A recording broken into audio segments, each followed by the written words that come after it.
ভাগবতমটা কি? ভাগবতমটা কি বস্তু, কেন আমরা সেটা পড়ব?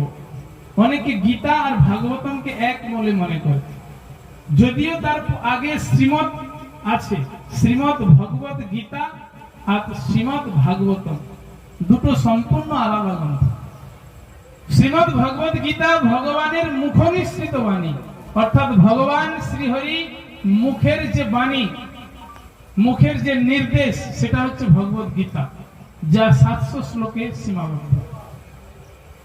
কিন্তু শ্রীমৎ ভাগবতম গ্রন্থ ভগবানের শুধু মুখনিসৃত বাণী নয়, গীতাতে ভগবান যে সমস্ত নির্দেশ দিয়েছে।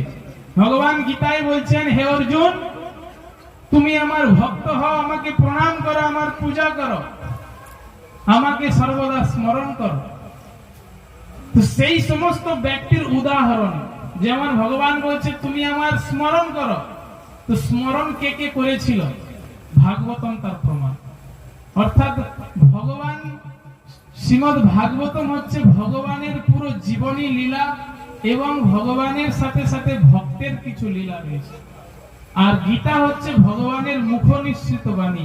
গীতাতে 700 শ্লোক রয়েছে, ভাগবতমে 18,000 শ্লোক রয়েছে। এই সমস্ত শাস্ত্রের মধ্যে শ্রীমৎ ভাগবতম পুরাণকে সর্বশ্রেষ্ঠ বলা হয়েছে। কেন না ভাগবতমে ভগবান শ্রীহরি এবং তার ভক্ত বৈষ্ণবদের প্রীতি সাধন করে। বৈষ্ণবানাম যথা শম্ভু, অর্থাৎ মহাদেব পর্যন্ত সেই ভাগবতম শাস্ত্রকে অধ্যয়ন করে। তো সেই শ্রীমৎ ভাগবতম আজকে আমরা শ্রবণ করব। তার পূর্বে এই ভগবত গীতাতে মোট 700 শ্লোক রয়েছে। কত শ্লোক?